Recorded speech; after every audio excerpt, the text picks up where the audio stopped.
invadiu o meu coração, de repente me encheu de paz, como se o vento de um tufão arrancasse os meus pés do chão, onde eu já não me enterro mais.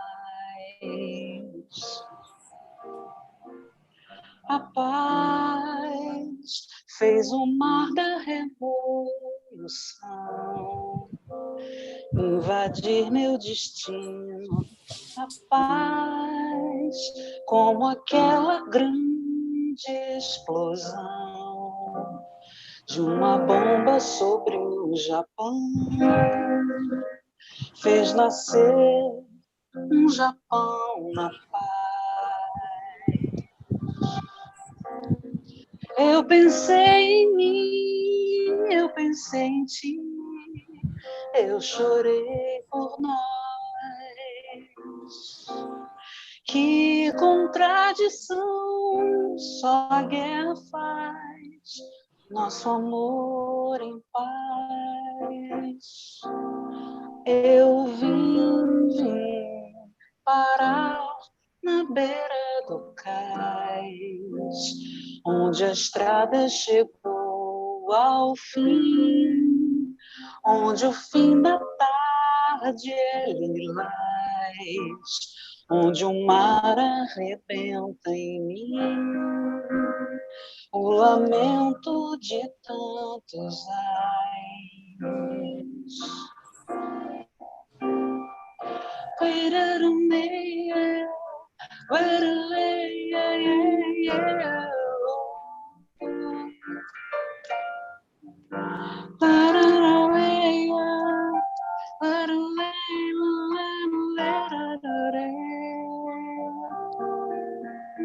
A paz fez o mar da revolução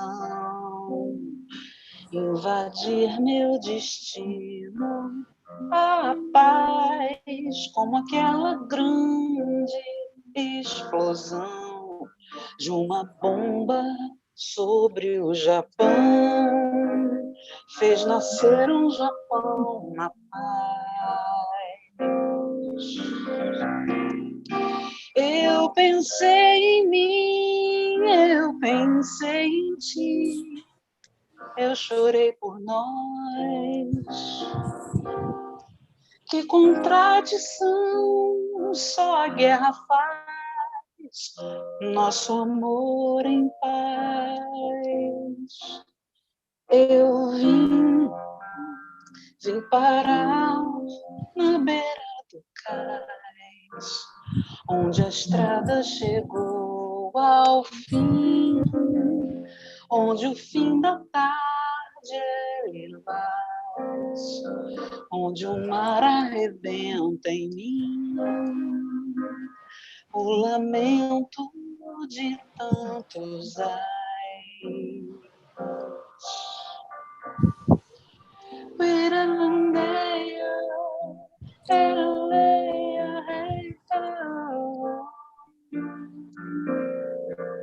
A paz invadiu o meu coração. A paz invadiu o meu coração.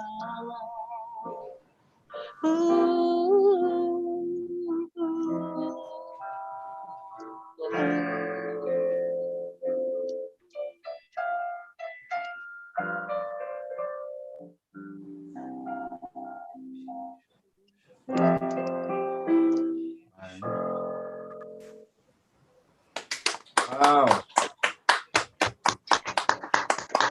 É um hino, é um hino, é um hino. Obrigado, Luci. Lindo, lindo. Pode emendar com outro, pode emendar, porque aí depois eu vou passar a palavra para o Charlito para ele ter tempo entre nós. Agora me pegou de surpresa. Fala mais alguma coisa enquanto eu procuro a letra. Liane está aqui entre nós também. Bem-vinda, Liane. Disley, não falei com você ainda. Bem-vinda, Disley. Beijo no Júnior, querido. O Edgar entrou aqui também. Eu vi que Oi, entrou. gente. O Wilson está aqui Professor. também. Bruno está aqui também. O Estevão entrou aqui também. Gláucia está aqui, pelo menos a foto. Glaucinha, querida, estamos reunidos hoje de manhã, com a turma de Recife. Muito bom, muito bom. Todos muito bem. A Sara acabou de entrar aqui, Sarinha, lá de Massachusetts. Diz aí, Gabi. Muito bem, muito bem. Bem-vindos, queridos. Lucy, essa música que você cantou, eu gosto muito da Zizi Posse cantando, e ela é uma das músicas das minhas preferidas. Lindíssima, linda no tom da sua voz, perfeito. Maravilha. Glória a Deus, graças a Deus. Amém. Gostei Eu demais. já ia dizer assim, depois que você começou, eu falei, ih, rapaz, na próxima vez, Brega, pede para botar o playback da Zizi com a Zizi. Só para te zoar. A Zizi é a Zizi, né? Zizi. Essa música é um hino, é um hino. Ao concurso. Eu costumo dizer que o Flávio Venturini só faz hino, cada um mais lindo que o outro. Isso aí, isso aí. Ana Tereza, bem-vinda, querida. Não falei com você, que alegria sempre. Ana Tereza é conterrânea lá de Charlito, né? Uma das bandas do Pernambuco. Muito bem. Minha mãe também está aí. Eu vi sua mãe aqui também, a Nelly. Vi a sua mãe também, Neliane. Bem-vinda, Nelly. Beijo para você, querida. Muito bom. Pronto, Lucy? Pronto. Posso? Pode.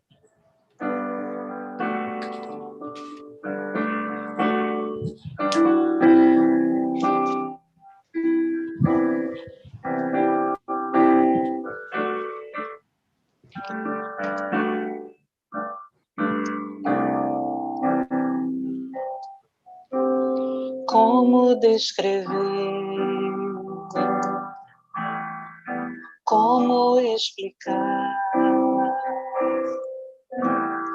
o amor que vai de leste a oeste e nunca mais vai terminar. Tu me conheces bem, sabes quem eu sou. Não há como me esconder de ti. Tu sempre sabes onde estou. É de coração tudo que eu disser.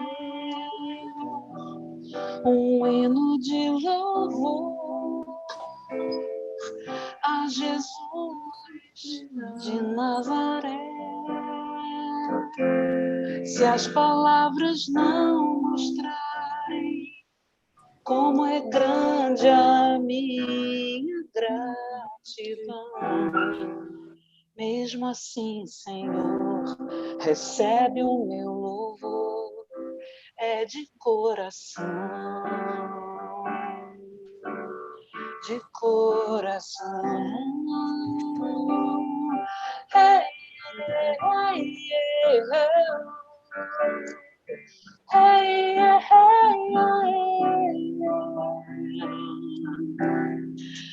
Não vou esquecer, não vou desprezar o amor que tu me revelaste ali para me resgatar. Tu me conheces bem, sabes quem eu sou. Não há como me esconder de ti.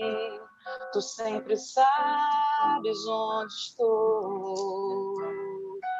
É de coração tudo que eu disser, um hino de louvor a Jesus de Nazaré. Se as palavras não mostrarem como é grande a minha gratidão, mesmo assim, Senhor, recebe o meu louvor, é de coração. Se as palavras não mostrarem como é grande a minha gratidão, mesmo assim, Senhor, recebe o meu louvor, é de coração, de coração, de coração.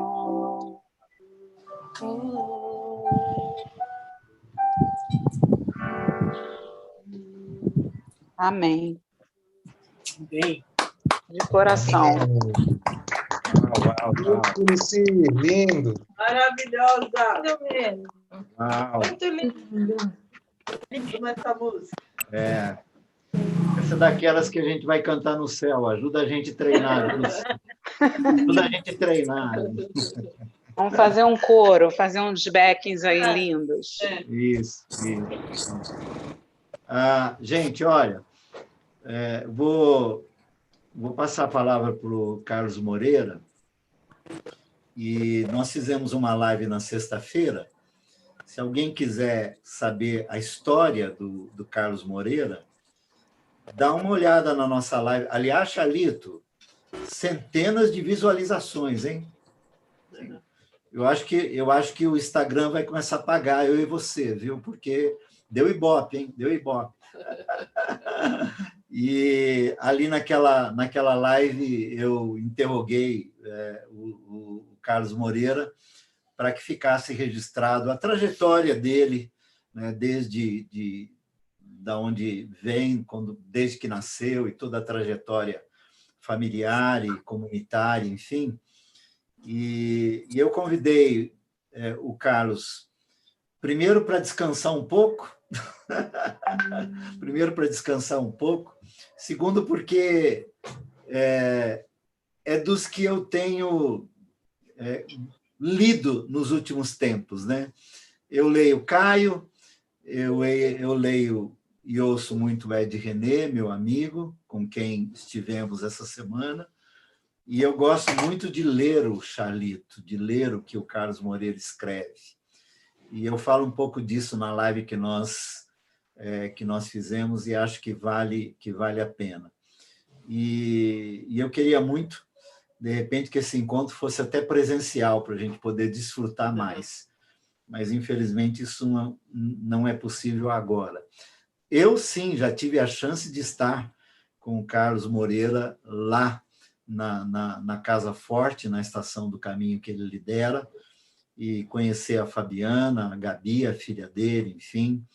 E estivemos juntos também com Gláucia e outros queridos lá de Recife, e foi um tempo muito, muito precioso.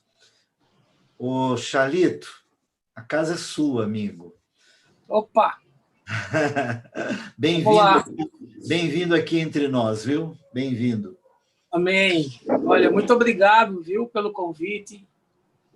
Eu me sinto muito honrado, muito à vontade de estar com vocês. Eu também tenho sido muito meticuloso e até restritivo no que eu leio e ouço nesse tempo. E eu posso dizer que o Bragantino tem sido essa voz pastoral, sempre com textos muito agudos para o coração e para a mente. E eu tenho certeza que a sua comunidade deve refletir aquilo que ele tem no seu caráter e aquilo que ele tem partilhado junto com a Lau, com vocês, Muito obrigado pelo convite. Me sinto um privilegiado de bater esse papo com vocês. Eu queria, essa noite, tocar num tema que a igreja não trata, muitas vezes, como coisa espiritual. A gente vive um tempo de neoplatonismo, né? De separação de coisas espirituais e de coisas mundanas, e de coisas que não têm assim a dimensão do sagrado. E no Evangelho nós não encontramos isso. Em Jesus nós não vemos esse esquartejamento da vida. Pelo contrário, em Jesus não existem compartimentações, ele lida com todas as temáticas, ele enfrenta todos os desafios, ele se joga na vida. E eu tenho tentado imitar Jesus. E tenho buscado, nesse tempo, com os dons que Deus me deu e com as limitações que eu tenho de uma vida com muitos afazeres, de ser uma voz de reflexão, pensamento, a partir dos fatos que acontecem no cotidiano e tentar construir com isso pontes com o Evangelho. Portanto, como eu me sinto em casa e eu estou em casa, eu gostaria de ter a liberdade de tratar hoje com vocês, nesse bate-papo, sobre essa eleição do Donald Trump e do Joe Biden nos Estados Unidos. E eu queria fazer algumas reflexões sobre algumas implicações dessa temática. E quero pedir a liberdade a vocês de expressar o meu pensamento. E desde já colocando que é apenas o meu pensamento. Então, se você tem um pensamento diferente, eu tenho todo respeito pelo seu pensamento. Se na igreja local a visão é diferente, eu tenho todo o respeito pela igreja local. Mas eu me senti provocado em lidar com essa questão. E eu vou fazer como o apóstolo Paulo: me tolerem um pouco, quando ele escreveu aos Coríntios, me tolerem um pouco, né, aqui na minha loucura, na minha explanação.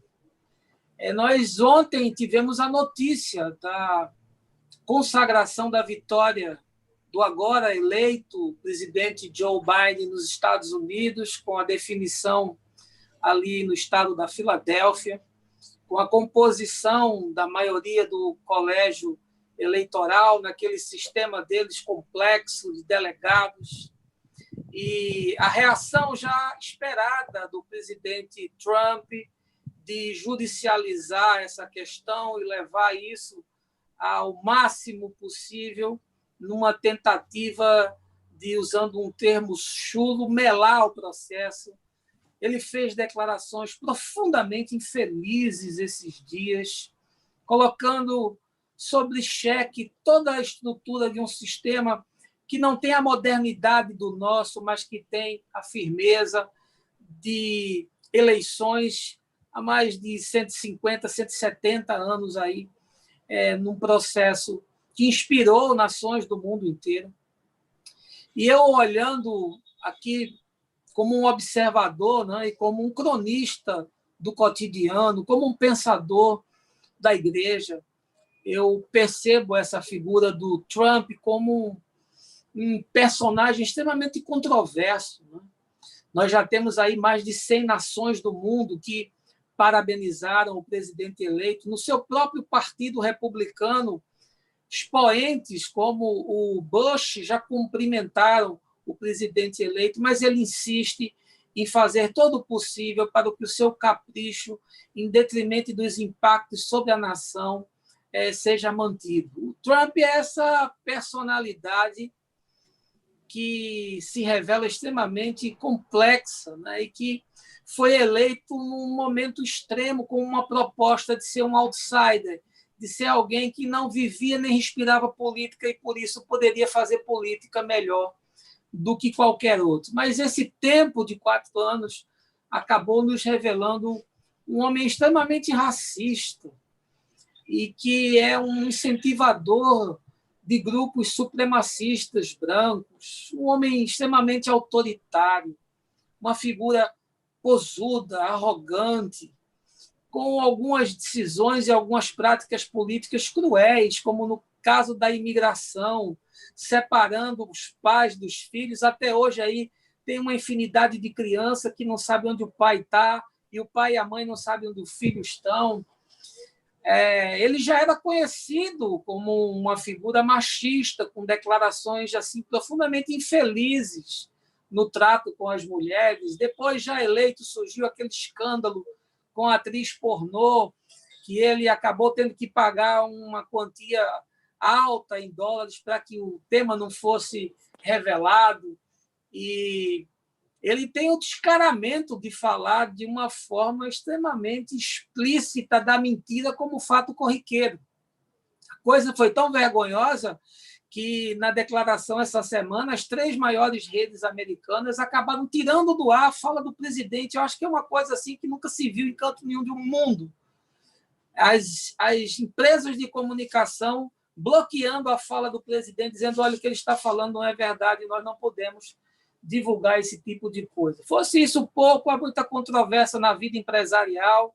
Ele tem hoje uma dívida de 400 milhões de dólares que tem que ser aí negociada com credores, e agora, não sendo mais presidente, isso vai ficar numa situação difícil. Manobras, né, espúrias, fiscais, para driblar, né, a fazenda americana, o negacionismo com a pandemia, que foi um fator crucial, talvez, para ele não ter ganho a eleição, e aquele muro com o México. Eu poderia passar o dia aqui falando do meu olhar muito particular sobre essa figura do presidente dos Estados Unidos, Donald Trump.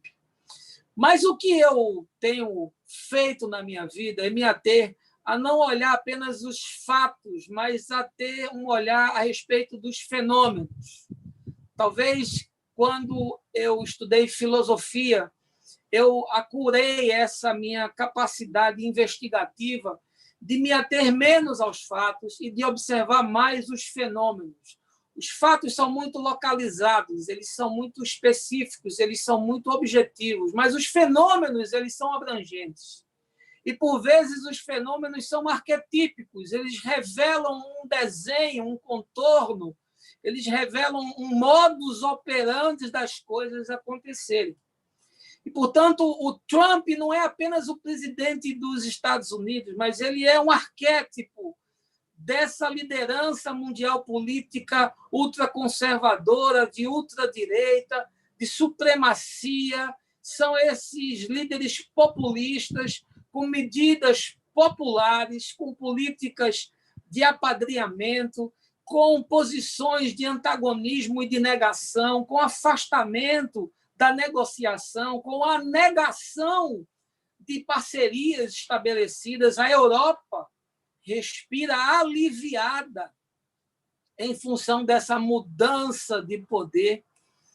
E eu penso que o Trump é essa figura, esse tótem, essa carranca representativa, arquetípica de um modelo de política que tem surgido nas últimas décadas no mundo, num movimento contrário aos processos de globalização. E nós vimos isso surgir em países do mundo inteiro, e não só nos Estados Unidos. Aqui no nosso Brasil, nós temos uma representação com os mesmos contornos, com as mesmas características. Nós vimos na Europa diversos líderes. Na França, a última eleição tinha uma liderança extremamente populista na disputa final, ultraconservadora. Portanto, eu penso que essa eleição que nós acabamos de ver agora se consolidar, se consumar, é uma disputa que vai para muito além da disputa de extrema-direita e de centro-esquerda, da disputa entre republicanos e democratas. Não é uma disputa só no campo ideológico, seja ideologia econômica, seja ideologia religiosa, seja ideologia cultural, mas é um movimento que envolve camadas espirituais. Eu estou convencido que principados e potestades se movem e influenciam poderes estabelecidos com vistas a atingir fins próprios, interesses próprios. E eu percebo isso na minha leitura da Escritura, eu percebo isso olhando a história, olhando acontecimentos históricos, Portanto, essa disputa nos Estados Unidos, que tem reflexos agora mundiais, ela altera o eixo geopolítico do planeta, não está especificamente restrita à América e aos Estados Unidos, mas ela começa a promover uma mudança do eixo geopolítico do planeta. Agora, deixa eu lhe falar algo que eu trato como coisa chocante para mim. Nessas duas últimas eleições do Donald Trump, no qual ele perde as duas do voto popular, ele se elege na primeira pelo colégio eleitoral, agora não mais, mas ele perdeu as duas no voto popular. Nós tivemos um fato curioso, é de que ele recebeu o apoio de cerca de 62 milhões de evangélicos brancos nos Estados Unidos. Isso representa 75% dos 25% de protestantes nos Estados Unidos. Ou seja, ele recebeu um apoio maciço, sobretudo, das igrejas pentecostais e das igrejas neopentecostais, porque as igrejas históricas, os batistas, os metodistas, os anglicanos, os presbiterianos e as igrejas negras não estavam com ele. Mas uma massa enorme, conservadora, extremamente fundamentalista, extremamente voltada para os movimentos sectários, extremamente ligada nessa proposta do American First, que é uma chave de uso marqueteiro que mexe com a emoção, mas que nos revelou uma política segregacionista, fechada, autoritária, perversa em alguns sentidos. Portanto, o que me chama a atenção é que ele recebe esse apoio tanto na primeira eleição quanto agora na segunda eleição. E se você for analisar, o mesmo aconteceu aqui no nosso país. O mesmo espectro, o mesmo arquétipo, a mesma construção, a mesma fenomenologia. Eu estava vendo ontem a postagem do deputado Marcos Feliciano, que agora está sendo sugerido como a possibilidade de ser o vice do Bolsonaro nas eleições de 2022. Ele disse: precisamos abrir os nossos olhos. Precisamos trabalhar para a cédula eleitoral voltar a ser de papel. Precisamos ter um programa de renda mínima e precisamos ter o apoio maciço dos evangélicos. Então, perceba que o desenho, o contorno, as características, elas caminham de forma muito próxima. E não é à toa que os dois maiores países das Américas se assemelham tanto nesse projeto de poder político-religioso, trazendo alterações profundas na gestão do Estado. Por isso, eu queria, essa noite, bater esse papo com você sobre essa temática, talvez, quem sabe, lhe provocar um pouco. Talvez você não concorde com o meu pensamento, mas você vai aprender a ouvir um pensamento numa linha, numa leitura, numa percepção, quem sabe diferente da sua, mas que vai promover uma riqueza de nós olharmos o mosaico daquilo que está acontecendo no nosso entorno, porque no mundo globalizado, os Estados Unidos é ali. Ele está dentro da minha casa, praticamente. As decisões de lá alteram as decisões daqui. O que acontece lá pode mexer com a minha vida aqui.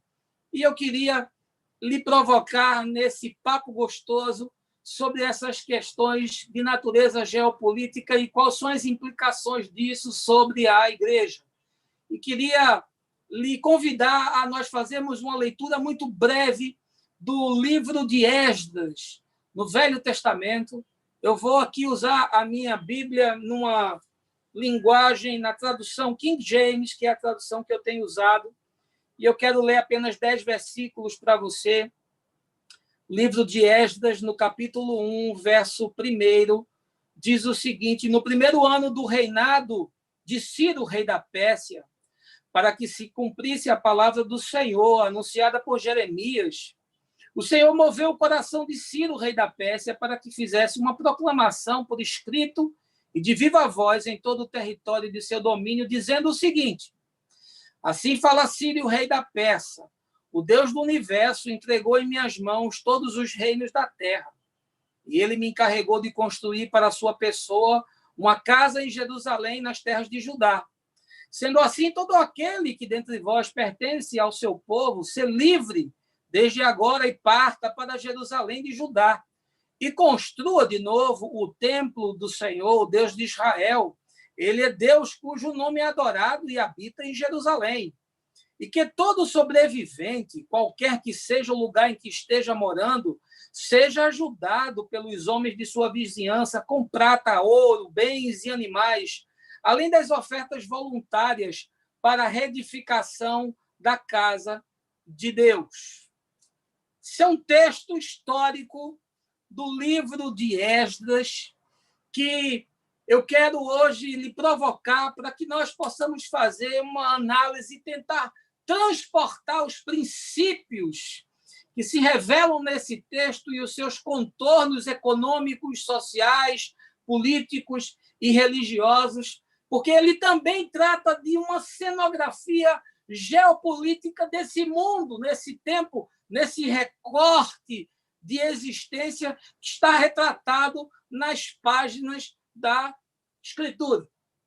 Agora, para que você melhor se situe, eu quero lhe convidar a vir comigo para entrar nessa cena, para a gente recordar aqui as nossas aulas de escola dominical e a gente tentar aqui se situar no contexto no qual Esdras está falando. O Império Assírio havia ruído, o Império Babilônico havia se levantado, e a figura que desponta como imperador desse império poderoso é a figura de um homem chamado Nabucodonosor. E Nabucodonosor se propõe a dominar todos os povos da terra, e entre esses povos estão os hebreus, estão aqueles a quem Deus fez promessas, estão aqueles que guardam os valores e que guardam as tradições dos patriarcas. E esse homem se levanta de forma muito enfática e se determina a conquistar o Reino do Sul, cujo nome era Judá e cuja capital era Jerusalém, onde estava o templo, onde existe esse santuário, onde está esse local de manifestação e de culto, de celebração, a tal ponto que o hebreu dizia: Deus está no seu santo templo e cale-se diante dele toda a terra. Aquilo era mais do que uma construção, porque aquilo tinha uma representação espiritual de que Deus estava no meio do seu povo e de que Deus estava com os seus pés assentados ali, a tal ponto que o próprio Ciro faz essa leitura, dizendo para que restaure-se essa casa do Deus que mora e habita em Jerusalém. Esse é o contexto. E quando Nabucodonosor invade Judá e se determina a conquistar esse reino e a dominar esse povo, ele promove 3 exílios. O primeiro exílio aconteceu no ano de 609 a.C. Ele invadiu essas terras e ele começou a promover a repatriação desses hebreus para a Babilônia. Essa é uma gente que tem mais de 500 anos de experiência de exílio, mais do tempo de que nós, como nação, existimos. São 450 anos no Egito, são mais 70 anos na Babilônia. E esse desterro começa depois da falência do chamado dos profetas, numa tentativa de fazer com que o coração daquela gente amolecesse e que as práticas perversas fossem rejeitadas, o descaso com o pobre, com a viúva, com o órfão, com o estrangeiro, aqueles sacrifícios ineficientes, aquele culto insuficiente, aquelas rotinas robotizadas, aquelas práticas que feriam a Deus, a ponto de, no profeta Isaías, o Senhor falar: eu não suporto mais esse encontro de vocês. Isso me é ofensivo. Mas o chamado dos profetas, e sobretudo o profeta Jeremias, não é o suficiente para essa gente se arrepender e para que o coração fosse demovido, e para que a consciência fosse ressignificada. E, portanto, a invasão de Nabucodonosor gera o primeiro exílio em 609. A cidade de Jerusalém está ali sitiada e as cidades ao redor começam a sofrer esse movimento de domínio e de expulsão da sua terra. Um pouco mais à frente, cerca de 12, 13 anos depois, a própria cidade de Jerusalém foi sitiada. A cidade foi invadida. E o rei Joaquim, diante da diferença de poderio, se rendeu, entregou a cidade, o templo foi saqueado e os nobres foram exilados para a Babilônia. Era uma característica de Nabucodonosor pegar o que havia de melhor dos despojos, e não só em termos de utensílio, de objetos, do ouro, da prata, das pedras preciosas, mas o que havia de melhor nas pessoas.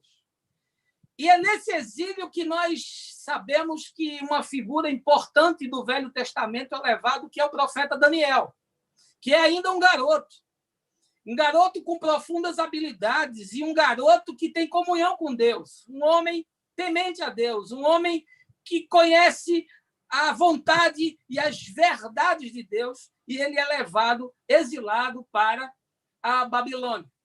Esse é o segundo exílio. O terceiro exílio é quando, na sequência, assume o rei Zedequias no lugar de Joaquim, e esse rei Zedequias, que foi autorizado a governar por Nabucodonosor, ele faz, depois de 11 anos, um acordo com os egípcios. Ele disse: eu não quero mais caminhar com esse Nabucodonosor. Agora eu vou me juntar com os egípcios. E ele faz um plano de rebelião, e esse plano é mal sucedido. Na hora H da disputa, os egípcios caem fora e ele fica só. E aí Nabucodonosor vem e diz: agora é para valer. Agora te prepara, porque o encontro vai ser comigo. E ele entra na cidade, e ele destrói a cidade, ele destrói o templo. Agora já não é mais apenas uma dominação com aspectos de um povo apenas que será escravizado para pagar tributo. Agora ele entra para dizer: quem manda sou eu. E se alguém tentar se rebelar contra mim, eu mato, eu destruo, eu passo por cima. E a cidade foi arrasada. As pessoas foram mortas, as mulheres foram estupradas, as mães ficaram na calçada chorando pelos seus filhos, e o profeta Jeremias retrata a destruição que houve em Jerusalém no seu cântico fúnebre, no texto de Lamentações. É uma coisa pavorosa. Ele diz que chega ao ponto das mães com fome comerem os filhos. E diz o texto que ele sentava nas margens do rio de Babilônia e chorava copiosamente por aquilo que havia acontecido. Portanto, esse é o terceiro exílio. E Zedequias viveu momentos difíceis, porque o texto diz que os seus olhos foram vazados com espetos de ferro, que ele recebeu grilhões de bolas de ferro nos pés e foi levado nu para a Babilônia, e os seus filhos foram mortos em praça pública. Os príncipes foram executados. Foi uma coisa sangrenta, pavorosa.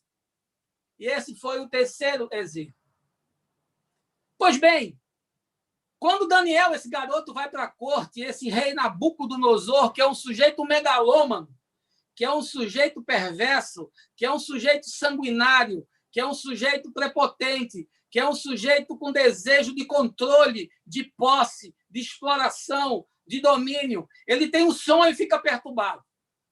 E aí ele chama o Daniel, depois de ouvir relato de pessoas que ele podia interpretar esse sonho, e Daniel diz: olha, esse sonho diz respeito não só ao teu reino, mas a reinos que virão e se sucederão. E aí nós lembramos daquele sonho com aquela imagem de uma estátua que tem a cabeça de ouro, o peito de prata, e tem aqui o peitoral de bronze, as pernas de ferro. E Daniel faz uma interpretação e diz: olha, isso aqui diz respeito a reinos que vão surgir a partir do teu. Você é esse reino babilônico, depois virá um reino persa, depois virá um reino grego, depois virá um reino romano. Ele não dá nome aos bois, mas ele nos dá os contornos suficientes para a gente, olhando para a história, ao depois poder fazer as correlações. Pois bem, 48 anos se passam depois que Daniel fez essa revelação a Nabucodonosor, e ele se tornou um executivo do reino de Nabucodonosor, ele se tornou um funcionário público, ele se tornou um conselheiro do rei. Esse rei que no seu sonho tão megalômano surta e vira bicho e vai comer as ervas do campo, os seus cabelos, a sua barba cresce, ele fica parecendo com um urso. E ele entra num processo de perda da razão, de perda da consciência. A Escritura relata isso. Tamanho era o seu desejo de poder e de controle, de se achar acima de tudo e acima de todos. E 48 anos se passam desde que Daniel fez essa primeira interpretação, até que o reino de Nabucodonosor cai, em 539 a.C. O reino cai. E o reino dele é dividido entre dois homens, um medo chamado Dario e o outro um persa chamado Ciro. O reino, então, é dividido e cada um ocupa um espaço e cada um dá conta do controle de terras e de povos e de artefatos e de exércitos. E aí, Daniel, que já estava um pouco esquecido, outra vez entra em cena e é chamado por esse rei para ser um conselheiro, e ele diz: olha, rei, eu quero te mostrar aqui a profecia do profeta Isaías, que fala que surgiria um homem que iria libertar o povo de Judá do cativeiro. E aquele homem lê aquele escrito, lê aquela profecia, o seu coração é compungido, e em 538 a.C., o Ciro, rei da Pérsia, libera essa gente conforme esse texto que nós lemos há pouco aqui no livro de Esdras. Ele diz: olha, vocês vão voltar para a sua terra. Mas ele não faz só isso. Ele diz: olha, Deus falou comigo. Deus falou no meu coração. Deus me deu uma visão e disse: olha, libera essa gente, ajuda eles. E o Ciro liberou mantimentos, e o Ciro liberou madeira, e o Ciro liberou recursos, e o Ciro devolveu os utensílios do templo que haviam sido saqueados. E aí você vê essa história de reconstrução, tanto no livro de Esdras, e depois você vai ver isso no livro de Neemias. Agora, eu queria lhe trazer um elemento que não está nessa cena de Esdras, mas que é importantíssimo para a gente entender nesse bate-papo de hoje, essa questão da geopolítica, essa questão das dimensões que estão para além do tangível, do concreto, do plausível, do perceptível, do mensurável, do objetivo e, às vezes, do que nos parece óbvio, mas que nem sempre é. E essa cena não está no livro de Esdras, ela está justamente no livro do profeta Daniel. E quando a gente lê o capítulo 10 do livro do profeta Daniel, a gente vê que essa queda nessa luta, onde Nabucodonosor perde o seu império, que acaba sendo dividido entre Dario e Ciro, isso não é apenas uma luta que se desenvolve no campo dos exércitos, dos homens na batalha. Não é uma luta só de poderes econômicos, não é uma luta de divindades pagãs, não é uma luta apenas de culturas, mas é uma luta que envolve uma dimensão espiritual. Espiritual.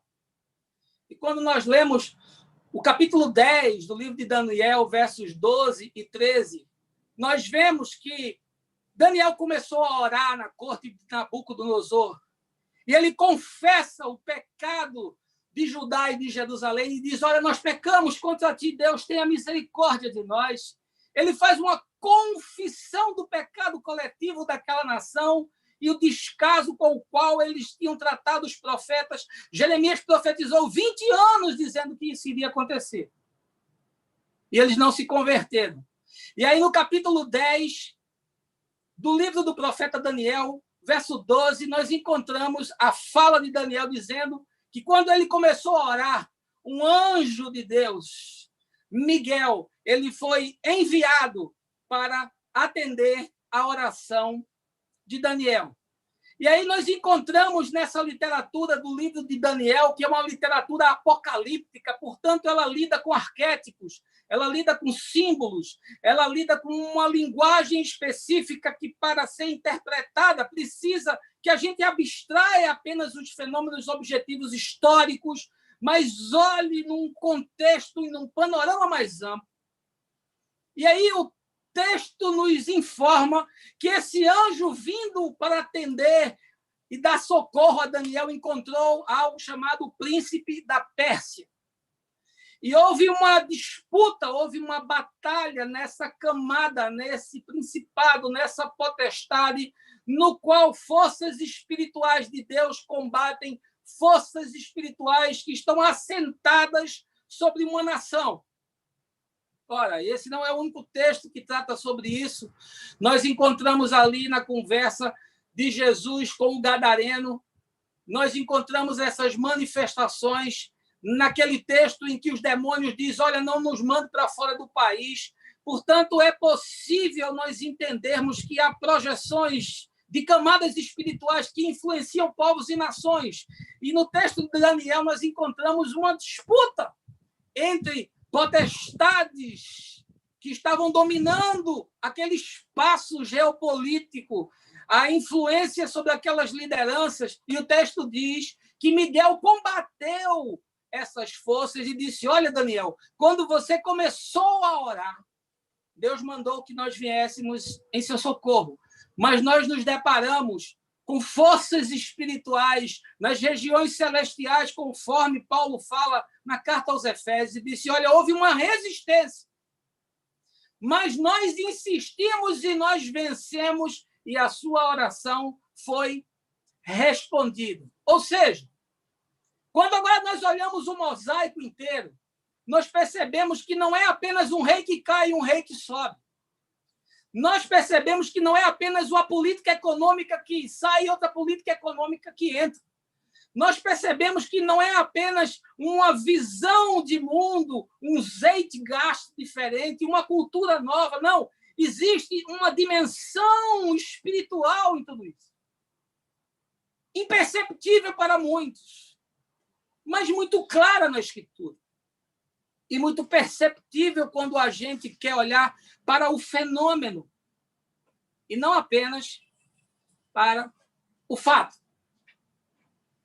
Daniel nos revela que essa ascensão de Ciro representa não apenas os eventos no plano humano, mas existe uma dimensão espiritual que está acontecendo, subjacente, e que a oração de Daniel provoca uma mudança, porque Deus tem a liberdade de interferir, porque Deus é soberano. Porque os reis da terra se prostrarão ante a ti, Senhor, diz a canção. E nós não podemos tirar Deus dessa equação. E, portanto, naquele cenário, não é apenas a troca de um poder iminente, mas é uma troca que atende preceitos maiores, que se conforma num plano maior, que se encaixa dentro de uma visão maior. E Daniel nos dá a conhecer, porque ele disse, eu estava orando por isso. Mas eu estou no plano humano. E aí Miguel diz, mas no plano espiritual também houve batalha. Houve batalha no plano natural, mas na metafísica havia uma luta também de dimensão espiritual sobre uma potestade que domina, que age, que influencia essa região e, obviamente, aqueles que estão à frente. E agora eu queria voltar para Esdras novamente. Porque aí, quando a gente vai para Esdras, a gente se depara com o versículo 1 do capítulo 1, dizendo que Deus moveu o coração de Ciro para que ele fizesse o edito de libertação do povo judeu. Mas o que nós temos nesse texto precisa do contexto de Daniel para que a gente tenha a cenografia e entenda a dimensão, porque não é apenas um desejo de Ciro que acordou assim, disse, vou libertar os judeus. Nós estamos falando de um mundo em que a mão de obra é essencial. Nós estamos falando de um mundo agrícola onde as pessoas mais nobres de Judá haviam sido repatriadas, e entre eles agricultores e artesãos. Ninguém libera essa gente de graça. Mas esse homem diz, eu fui movido por Deus, Deus moveu o meu coração para assinar esse decreto, para que esse povo seja liberto de 70 anos de cativeiro. Daniel nos revela uma cena que parece que está escondida. E não é apenas um movimento geopolítico do mundo de então, porque a Babilônia cai e os persas surgem não apenas como o cumprimento da história, mas como alvo de um plano muito maior. Portanto, ele também está associado a dimensões espirituais, segundo a soberania de Deus e segundo a vontade de Deus. O que é que eu quero dizer, meus irmãos? E o que é que eu quero trazer isso para uma aplicação prática dos nossos dias? A igreja não tem que se alinhar com os reinos da terra. Jesus disse: o meu reino não é desse mundo. Por isso eu tenho profunda tristeza, e eu vou combater isso no limite das minhas forças e das minhas capacidades, em não ver a igreja transformando o chamado de Jesus num projeto de poder político. Assim como aconteceu na América, onde quase 70 milhões de cristãos se alinham a um projeto de poder político de um homem que não tem nada a ver com Jesus, nem com o Evangelho. E o mesmo fenômeno acontece no meu país, com os mesmos contornos e talvez com o mesmo desfecho. A igreja não tem que se alinhar com nenhum projeto de poder político, porque quando Deus quer fazer, ele move principados e potestades e forças espirituais para que o seu propósito seja atingido. E o propósito de Deus não é que a igreja se envolva com essas coisas. Me deu uma tristeza muito grande ver homens que eu aprendi a amar e a respeitar desde a minha adolescência se envolverem com política partidária nessas últimas eleições. Me deu profunda tristeza e me dá tristeza ver como figurões do mundo evangélico, xerifes de denominações, caciques e donos de igreja, homens que movem massas enormes de pessoas num tipo de relacionamento espúrio, num amancebamento, numa junção promíscua entre igreja e religião. A igreja de Jesus Cristo não tem que se envolver com essas coisas. Deus pode mover principados e potestades e forças espirituais para fazer aquilo que ele quer. O nosso projeto na Terra não é um projeto de poder, é um projeto de transformação de vidas pelo poder do Evangelho, não pelo poder político. Nós não temos que nos alinhar com essas coisas. E quando eu vejo o deputado Marcos Feliciano falando, precisamos aproximar os evangélicos desse poder, desse projeto de dominação, desse sonho de termos um presidente evangélico no Brasil, o que, ao meu ver, será uma catástrofe, será um Talibã, será uma coisa assustadora. Quando eu vejo essas coisas, eu me lembro de Ciro, e eu me lembro de Daniel, e eu me lembro de Esdras, de um movimento que vem de cima para baixo. Não é um plano arquitetado de baixo para cima. É algo da soberania de Deus, da interferência de Deus, do plano de Deus, da vontade de Deus, de cima para baixo.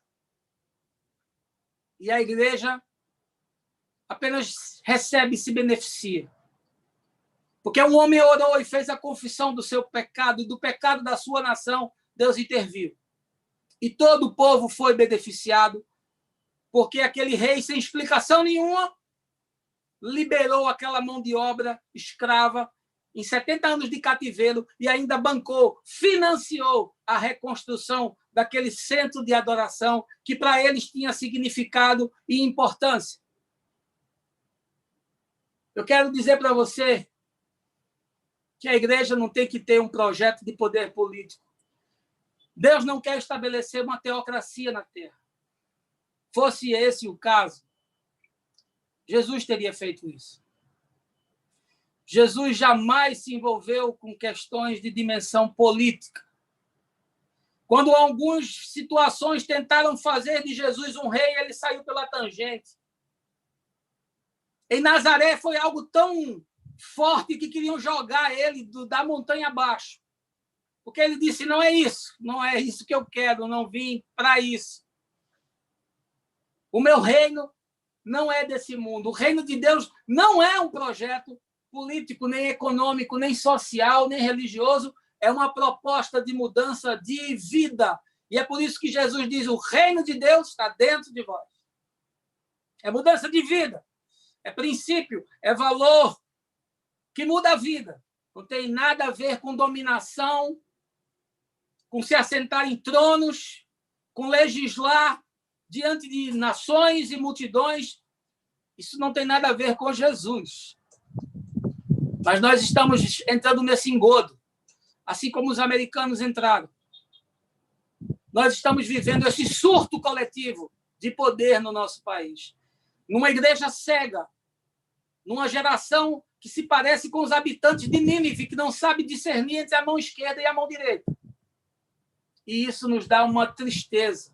O reino de Deus jamais será uma realidade hegemônica no mundo, jamais.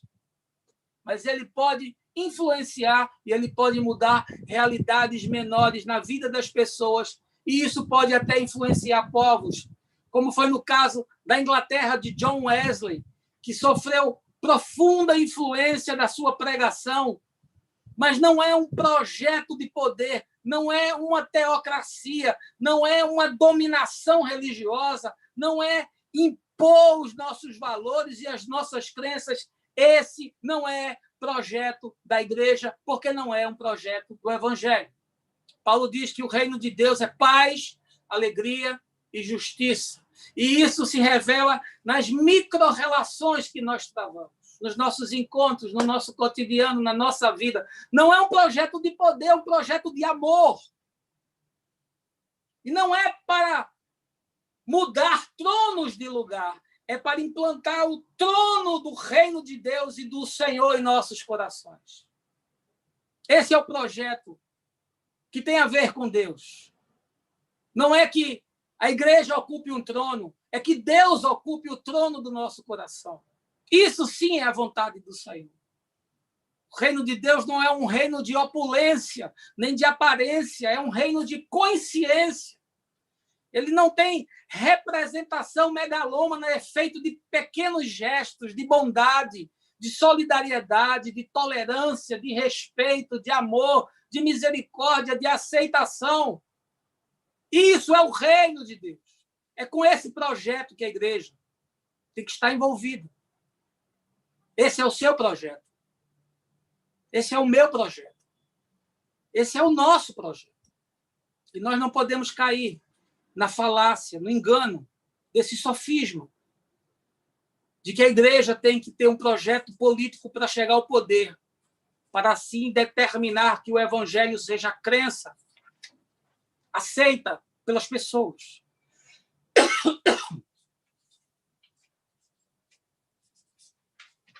Me perdoe, eu preguei de manhã, estou quase sem voz.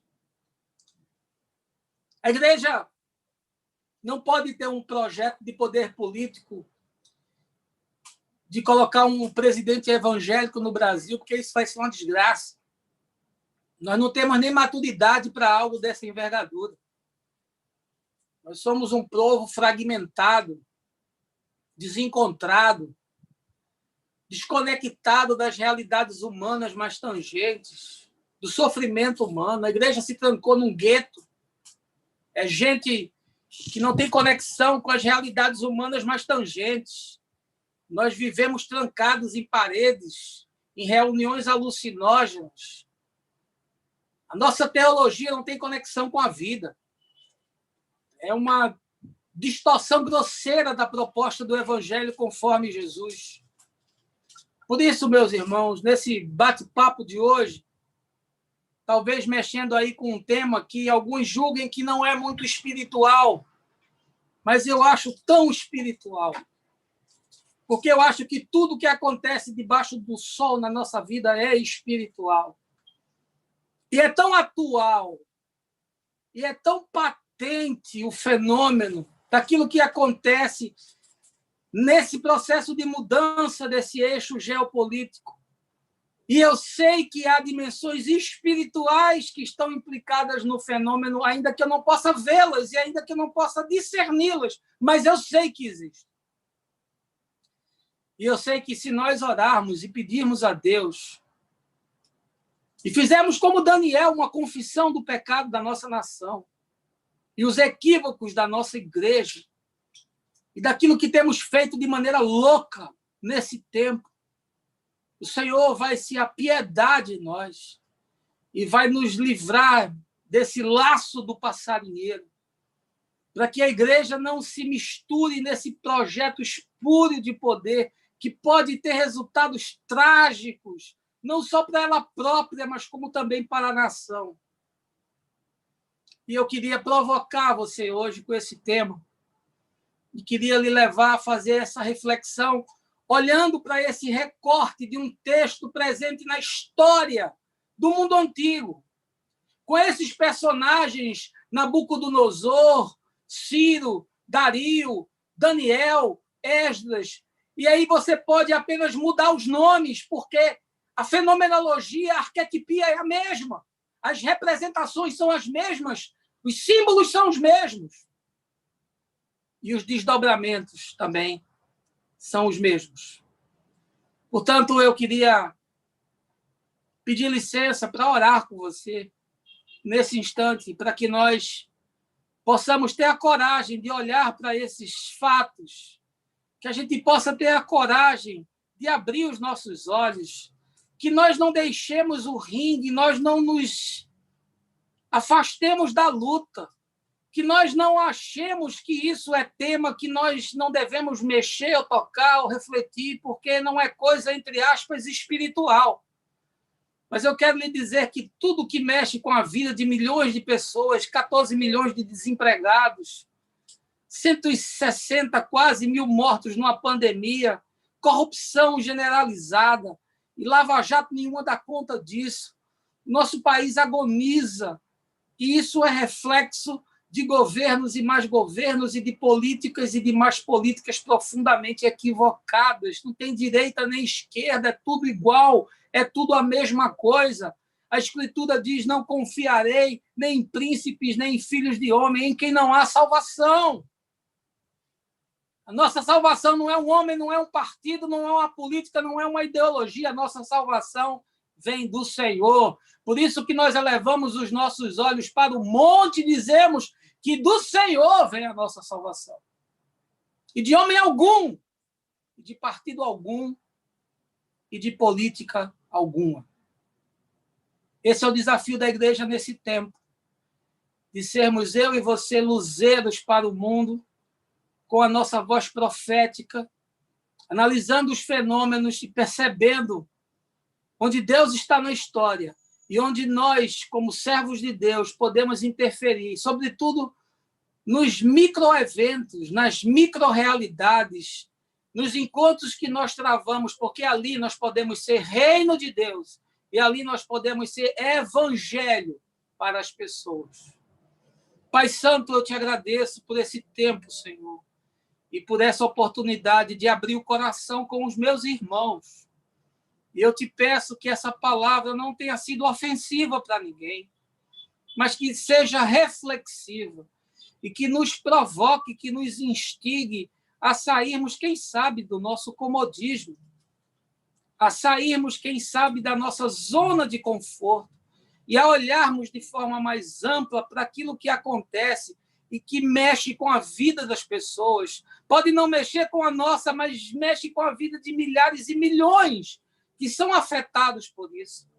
E eu te peço que, como igreja, tu nos dê consciência e que tu nos levante homens e mulheres cheios do Espírito Santo nesse tempo, que sejam capazes de levantar as suas vozes e de utilizar os meios possíveis e necessários para trazer à igreja consciência e, sobretudo, arrependimento, para que nós não misturemos o projeto do Evangelho com um projeto de poder político, para que nós não percamos o rumo, para que nós não nos desviemos do caminho e para que nós possamos guardar a mensagem que Jesus nos ensinou. Essa sim que transforma o homem e transforma o mundo que há dentro do homem.